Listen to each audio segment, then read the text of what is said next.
नमस्कार दोस्तों, बहुत स्वागत है आप लोगों का सिंपल एजुकेशन में। मैं हूं राजेंद्र कुमार। दोस्तों, आज की इस वीडियो में हम लोग बात करेंगे आप लोगों की सामाजिक विज्ञान की वर्कशीट नंबर 87 के बारे में। यह वर्कशीट इतिहास की पाठ्य पुस्तक से ली गई है और राष्ट्रवाद वाले अध्याय से ली गई है। यूरोप में राष्ट्रवाद एवं भारत में राष्ट्रवाद वाले 2 अध्यायों से। यह एक पुनरावृत्ति कार्य है जिसमें कुछ सवाल हमारे सामने रखे गए हैं और उन सवालों का जवाब हमें देना है। तो एक एक करके दोस्तों हम जानेंगे कि कौन से सवाल इस वर्कशीट में हमारे सामने रखे गए हैं और कैसे हम इन सवालों का जवाब दे सकते हैं। दोस्तों, वीडियो बहुत इंपॉर्टेंट होने वाली है, इसीलिए आपसे अनुरोध करता हूं कि आप वीडियो को शुरू से लेकर अंत तक देखें और यदि वीडियो अच्छी लगे तो वीडियो को लाइक और चैनल को सब्सक्राइब करना बिल्कुल ना भूलिएगा। तो चलिए आरंभ करते हैं। आज की इस वीडियो में हम राष्ट्रवाद से संबंधित वर्कशीट का अध्ययन। दोस्तों, पहला सवाल है कि रॉलेट एक्ट कब पारित हुआ था? 1 1912, 2 1914, 3 1919 और 4 1920।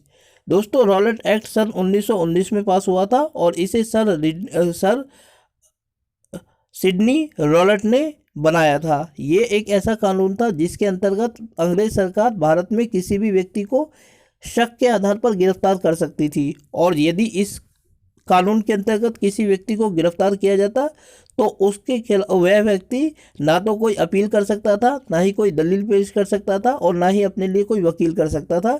इसीलिए इसे बिना अपील, बिना वकील और बिना दलील का कानून कहा जाता था। जलियांवाला बाग जो हत्याकांड हुआ था 1919 में, 13 अप्रैल 1919 में, वो इस कानून का विरोध करने के कारण ही हुआ था। दोस्तों, दूसरा सवाल है कि निम्नलिखित में से कौन सा कथन इटली के एकीकरण के विषय में संबंधित नहीं है? ए, ज्यूसेppe मैज़ीनी ने अपने लक्ष्य की प्राप्ति के लिए खुफिया संगठन की स्थापना की। बी, प्रधानमंत्री काबूल ने इटली संघ की स्थापना के लिए आंदोलन का नेतृत्व किया।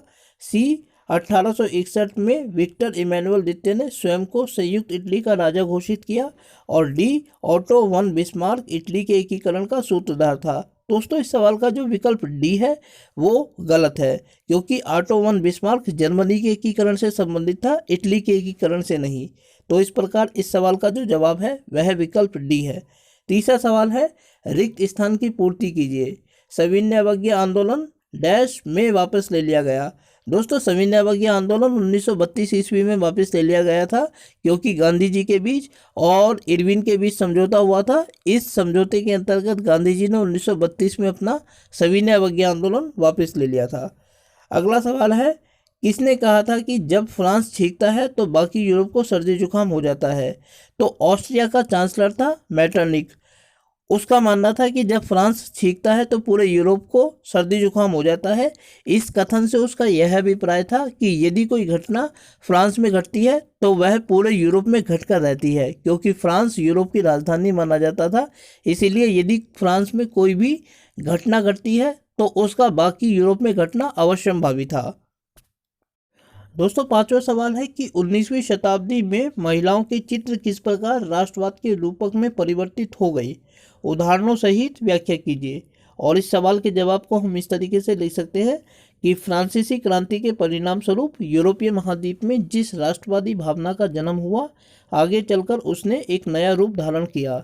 इसके अंतर्गत किसी भूभाग के अंतर्गत रहने वाले लोगों में राष्ट्रवादी भावना जगाने के लिए राष्ट्र को स्त्री रूप चित्रों में प्रस्तुत किया गया। उदाहरण के लिए ब्रिटेन को ब्रिटेनिका, जर्मनी को जर्मेनिया रूपों में प्रस्तुत किया गया और इन चित्रों तथा मूर्तियों को सार्वजनिक स्थानों पर स्थापित किया गया ताकि लोग उनसे जुड़ सकें। दोस्तों, सवाल नंबर 6 है कि 31 जनवरी 1930 को वायसराय इरविन को महात्मा गांधी द्वारा लिखे गए पत्र में कौन सी 2 मांगे की गई थी? इसके जवाब को हम इस तरीके से लिख सकते हैं कि 31 जनवरी 1930 को गांधी जी ने वायसराय इरविन को जो पत्र लिखा था उसमें राजनीतिक कैदियों की सजा माफ़ करने तथा नमक कर समाप्त करने की बात की गई थी। गांधी जी ने नमक कर हटाने की मांग इसलिए की थी क्योंकि अंग्रेजी सरकार ने नमक बनाने पर एकाधिकार स्थापित किया हुआ था और इस पर भारी कर लगाया गया था, जिसके कारण नमक की कीमत बहुत अधिक बढ़ गई थी। अगला सवाल है दोस्तों कि यूरोप में राष्ट्र के विचार के निर्माण में संस्कृति ने किस प्रकार महत्वपूर्ण भूमिका निभाई?